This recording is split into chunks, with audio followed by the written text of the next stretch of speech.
2013 was the 700th anniversary of Giovanni Boccaccio's birth, and so there were lots of events organised worldwide to celebrate this. Our Manchester activities centred on an international conference that we held in the Manchester Town Hall and also a public exhibition here at the John Rylands Library. We also authored a number of publications, including the forthcoming Cambridge Companion to Boccaccio. Even though Boccaccio is relatively well known for a medieval Italian author, we thought that we could raise his profile a bit and also do a little bit of reputation management. We wanted to show that there's more to Boccaccio than just the Decameron, which is his most famous work, and so this was a chance for us to showcase the quality and the range of his outputs. We were especially interested in the ways in which his works have been remade and remixed in different times and places by different reading communities and in different languages and cultures. Well, Boccaccio was so much more than a writer of short stories. He was somebody who wrote in prose, he wrote in multiple poetic forms, he wrote in the Italian vernacular, he also wrote extensively in Latin and had an interest in Greek. He was the first person to formally give lectures on Dante's Divine Comedy, and in addition to that, he was a very active citizen and magistrate within the city, serving on multiple councils with responsibilities as a diplomat, as a cultural attaché, an ambassador, as somebody who reviewed the city's troops, and also was involved in artistic commissions as an arbiter and a judger of the quality of artistic works being undertaken within the city. He was equally at home writing letters in the Ars Dictaminis as he was in composing orations and in the formulation of commentaries. So he was both an outstanding textual writer but also an outstanding textual exegete. He was a fantastic interpreter of the multiple forms of textual production found across the whole range of the language arts in medieval Italy. And he was an avid collector himself of classical, patristic and also vernacular medieval texts, which he collated together in his own working notebooks, of which we still have the autographed copies in manuscript. Boccaccio is best known as the author of the Decameron, which has become a world classic. The Decameron tells the story of 10 Florentine noblewomen and men who meet together in a city during the plague of 1348 and decide to leave in order to escape the plague, go out into the countryside and tell stories to each other to pass the time. So they each tell a story over the course of 10 days, and together that makes 100 stories. The Decameron changed the face of storytelling in the European Renaissance, but it's still really well known today as a classic of world literature. So in the academic world, Boccaccio is still taught across lots of undergraduate programmes, and if you walk into any bookshop in the UK, for example, you'll find translations of the Decameron on the shelves.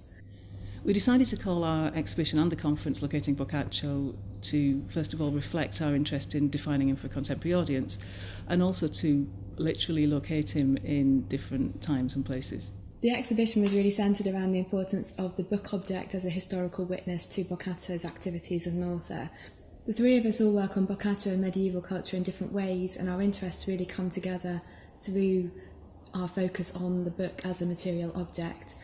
Our focus on the material book is also particularly appropriate in the context of Boccaccio because he was an author who was acutely aware of the importance of the material object. Relatively unusually, he was an author who chose not to employ a scribe, but instead to copy out his own text using his own hand. And so he would have been acutely aware of the publication process and the finished product, if you like, of his texts as books. The collection at the John Rylands Library here in Manchester is incredibly rich, with over 6,000 items relating to Boccaccio, and the holdings are incredibly deep in terms of both kind of chronological spread, but also the geographical reception of Boccaccio's works across Europe and beyond.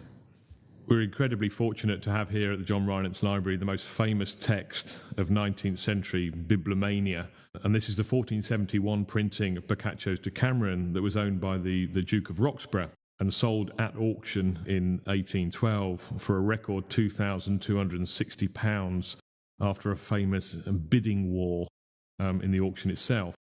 And it was purchased by Mrs. Rylands in 1892 as part of the Spencer collection, when she purchased wholesale, fittingly, for a Mancunian merchant, the complete collection of the Earl of Spencer, over 40,000 volumes from Althorp Hall down in Northamptonshire. The 1492 edition of the Decameron printed in Venice is particularly important both for the early printed tradition and also perhaps for the tradition of the Decameron as a whole, it was the first illustrated edition, which means it has a series of woodcuts running throughout the book. You can see a beautiful woodcut illustrated opening to the text.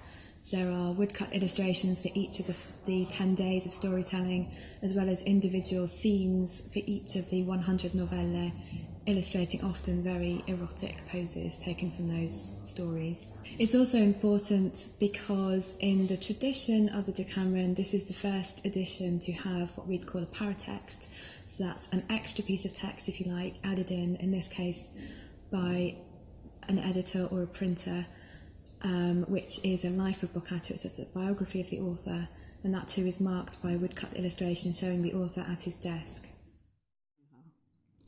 We use the opening illustration from this book as our brand identity for all of our Boccaccio 2013 activities. So it's on the exhibition poster, the booklet, and now the cover of our Cambridge Companion. The image itself is really tiny, but the detail and the expressiveness of the faces is just extraordinary. This book is particularly interesting because it's a mixture of manuscript and printed book production techniques. It's a hybrid edition printed on vellum, so animal skin, rather than on paper, which was generally used for printed books. So although it's a printed book, it's printed on a very expensive material, and the hand-painted illustrations reinforce its identity as a very valuable prestige object. The book's got a series of woodcut illustrations of the various women in it, but in this edition they've each been overpainted, like in an illuminated manuscript, to make a unique object, not a standard mass-produced one.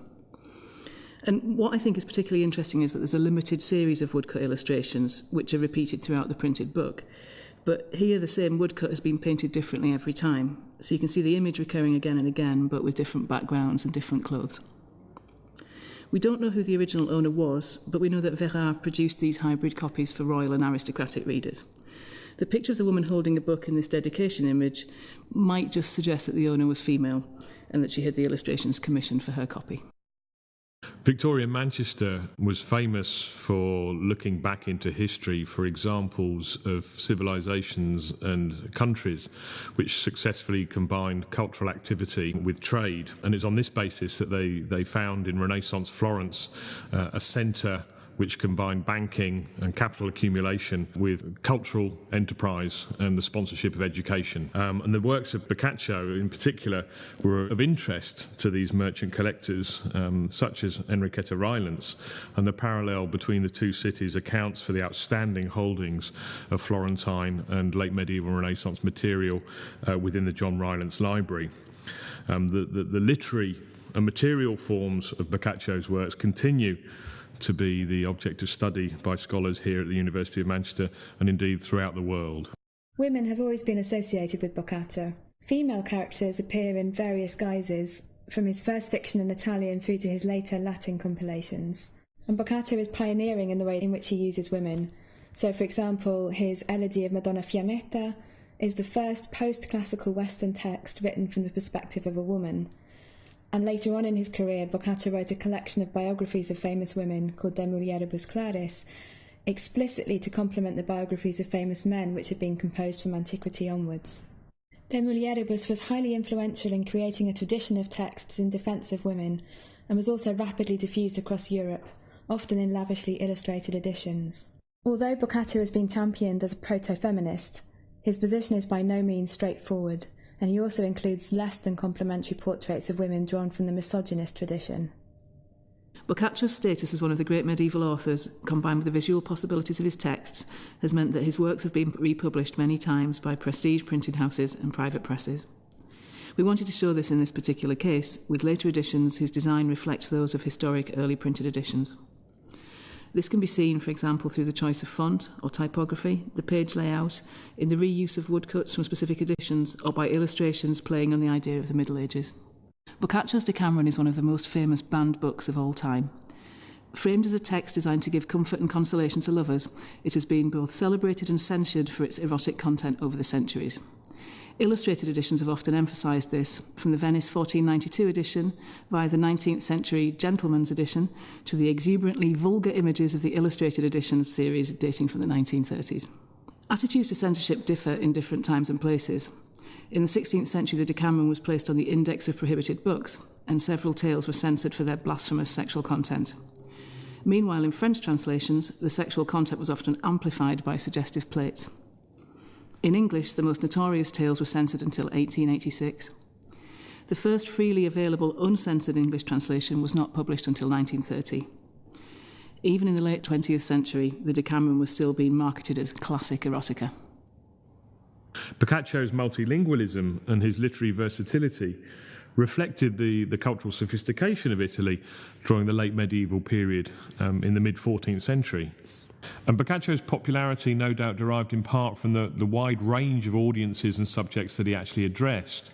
Many of his works were quickly translated into vernaculars in French, in Spanish and English, and even back into Latin as Boccaccio's fame spread right across continental Europe. His friend and fellow scholar Petrarch translated the story of patient Griselda from the Decameron, the final story or novella of the Decameron, Day 10, Story 10. Petrarch translated this into Latin in 1373, and subsequent scholars followed suit. And these Latin versions of individual novella or tales found their way into manuscript collections of speeches and letters that were compiled by Florentine citizens and were then printed and circulated across Europe. Boccaccio was one of the most important figures promoting the spread of classical learning on the eve of the Renaissance. His encyclopedic genealogy of the Gentile gods became the standard mythological guidebook which introduced readers to the stories of the Greek and the Roman gods. Similarly, his On the Fates of Famous Men is a collection of exemplary lives drawn from classical and religious sources, warning of the caprice of chance, fortune, represented here in a Spanish translation by the Wheel of Fortune itself. Another of his works, the Teseida, also draws on Greek myth in its focus on the rule of Theseus, founder of the King of Athens. Boccaccio was also central to the establishment of the cult of Dante. He wrote a life of the poet, an extensive commentary on the Divina Commedia, and he gave the first series of readings and lectures on the poem, initiating the tradition which has subsequently become known as the Lectura Dantis, public lectures on the poem, which still continues in many centres of learning today. The early fortunes of Boccaccio's works in Italy were heavily influenced by humanists in the 15th and 16th centuries, who spurned his Latin for being too medieval and appreciated Italian works such as the Filocolo and the Decameron. This was due in large part to the stylistic qualities of Boccaccio's vernacular prose, and during the course of the 16th century he became a model for writing in a newly standardised Italian language. Editions produced in the early decades of print were frequently modelled on the layout of manuscript books, with typefaces replicating Gothic and humanistic scripts, spaces left for decorated initials to be applied by hand, and printed woodcut illustrations embellished with paint or ink washes. Aldo, and the printing house continued in his name, led the way in producing high-quality editions with rigorously edited texts, and this edition shows an early educated reader's linguistic interest in the text. You can see that alternative glosses or commentaries in Latin have been supplied in the margins. Boccaccio continues to be read across the world and to provoke responses 700 years after his birth. In order to explore some of these ways in which his works speak to new audiences, I invited an international group of artists to create new books about Boccaccio. So the artists were invited to make a book in response to either Boccaccio himself or to any of his texts, and we ended up with a fantastic variety of book objects which reflect the variety of different modes in which Boccaccio operated as an author, and which in many ways mirror the variety of different historical book forms which we had on display in the exhibition. As well as the artists' books which were made for the exhibition, we also worked with a private press called Incline Press to produce an edition of selections from Boccaccio's De Mulieribus Claris as another way of highlighting the importance of this text and the impact that it had on European Renaissance culture. The version of the text that we selected for the edition came from a manuscript copy translated into English which was made for Henry VIII, and the manuscript itself is held in Chatsworth House and was brought across to the exhibition in the Rylands. We also used two sets of images, one set taken from the 1473 Ulm edition and the other from the 1541, because we wanted to give a sense of the similarities and variations in the rich visual tradition to complement the richness of the textual tradition. One of the interesting things I think to emerge from all the celebrations of the 700th anniversary of Boccaccio is the critical focus that has attracted around his literary production, but also the beginning to reconsider Boccaccio's life, what we actually don't know about Boccaccio, and what we need to know in terms of his activity as a civic magistrate in his day-to-day life in Florence, and the extent to which he was actually involved in the everyday activity of the commune itself. We're at a really interesting historic moment at the moment. So not only do we have the physical books which have survived in our libraries, but we've also got immediate access digitally to many of the historic manuscripts and early printed editions from past centuries. So to have all of these things on your desk, either physically or virtually, would have been absolutely unthinkable even a decade ago, and it's really changed the way that we can engage with his material history. I think digital media offers a fantastic opportunity to not only bring Boccaccio's works and his autograph works to a wider audience, so people can actually see the manuscripts themselves rather than having to visit archives, but it also enables us to framework and to present the critical reception, the kind of history of the reception of Boccaccio through time in different national contexts in really interesting ways. The exhibition was fascinating because it was a chance to actually put on display books that sit within the special collections here at Manchester, and not only make them accessible to the general public, but also provide some kind of commentary for the general public, and also bring them into the teaching room. So the interesting thing for us here was the way in which the students actually were able to interact with the exhibition, and the way in which we were able to kind of make that material available to the wider public and publicise it across different forms of media ourselves. People are still reading Boccaccio even 700 years after his birth. I mean, this doesn't surprise me because I'm a Boccaccio scholar, so obviously I think he's still relevant, but there's still a public audience. Recently the BBC Radio 3 commissioned a new series of dramatisations of Tales from the Decameron, so there's clearly an appetite to re-engage with the text.